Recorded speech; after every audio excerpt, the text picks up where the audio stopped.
নমস্কার বন্ধুরা, বুলবুলের রান্নাঘরে সবাইকে স্বাগত। আপনারা সবাই কেমন আছেন? আশা করি সবাই ভালো আছেন, আর আমিও খুব ভালো আছি।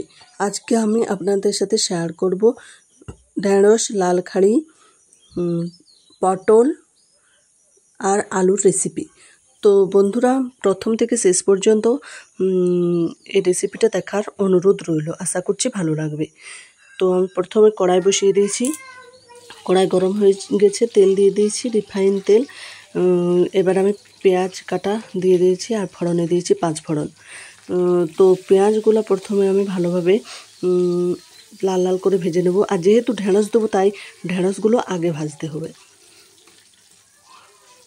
পেঁয়াজগুলো লাল লাল করে ভাজা হয়ে গেছে, এবার আমি ঢেঁড়সটা দিয়ে দেবো। এবার ঢেঁড়সটা ভালোভাবে ওই পেঁয়াজের সাথে মিশিয়ে নেড়ে চেড়ে ভেজে নিতে হবে। একটু আমি থালা ঢাকা দেবো। থালাটা ঢাকা দিয়ে ভাজলে মানে বেশি সুন্দর হয়। থালাটা ঢাকা দেওয়া হয়েছে। আর এদিকে আমি মশলাটাও বেটে নিয়ে চলে এসেছি। জিরে, ধনে, সরষে, কাঁচা লঙ্কা সব কিছু একসঙ্গে মিশিয়ে বেটে নিয়ে এসেছি। এবার 5 মিনিট হয়ে গেছে। এবার আমি ঢাকাটা গুছাবো। এই দেখুন বন্ধুরা, ঢাকাটা গুছিয়ে ঢেঁড়সটা মোটামুটি অনেকটা ভাজা হয়েছে। আরও ভালোভাবে ভেজে নেব। একটু ভালোভাবে উঠাতে হবে। এই দেখুন বন্ধুরা, ঢেঁড়সটা আমার ভাজা হয়ে গেছে। এবার আমি অন্যান্য আলু, লাল খাড়ি আর পটল একসঙ্গে দিয়ে দেবো। এবার দিয়ে দেবো পরিমাণ মতো লবণ, দিয়ে দেবো হলুদ গুঁড়ো। এবার সবগুলো একসঙ্গে ভালোভাবে কষিয়ে নেব। এবার একটু জল দিয়ে, একটু কম জল দিতে হবে, একটু কম জল দিয়ে ভালোভাবে নেড়ে চেড়ে সবগুলো একসঙ্গে মিশিয়ে নেব।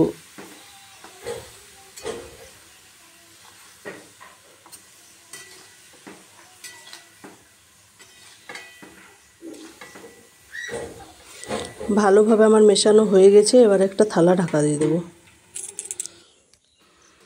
কিছুক্ষণ সময় থালাটা ঢাকা দেওয়া হলো। এবার থালাটা খুলে দেখুন, অনেকটা জলটাও মরে গেছে আর অনেকটা সুন্দর মানে গন্ধ বার হচ্ছে। তো এবার দিয়ে দেবো আমি বেটে রাখা মশলাটা। মশলাটা দেওয়ার পর একটু বেশি জল দেব,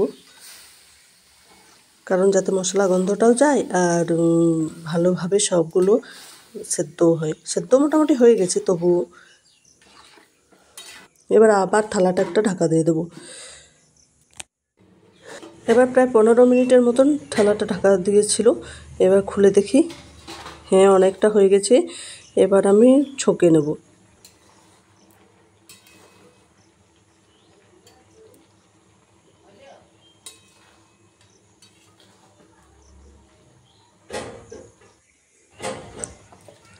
সবজিটা নামিয়ে নিচ্ছি, তারপর আমি ছকে নেব।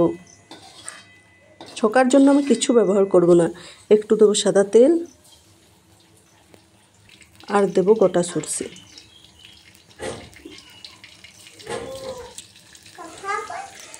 দেখুন সরষেগুলো কত ফুটবে, একদম ফটফট ফটফট শব্দ হবে।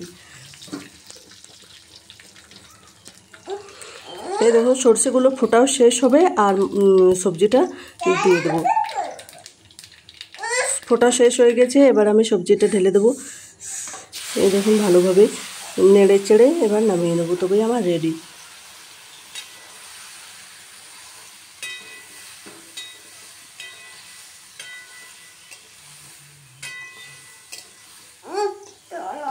এই দেখুন বন্ধুরা, আমার সবজি রান্না রেডি একদম। তো বন্ধুরা, আমার এই রেসিপি আপনাদের কেমন লেগেছে অবশ্যই কমেন্টে জানাবেন। যদি ভালো লাগে তাহলে লাইক শেয়ার করে দেবেন। আর আপনারাও বাড়িতে এরকমভাবে একবার রেসিপিটা রান্না করে দেখবেন। আশা করছি ভালো লাগবে। আর সবাই ভালো থাকবেন, সুস্থ থাকবেন। ধন্যবাদ। আর পরের রেসিপি পেতে আমার সাথে থাকবেন।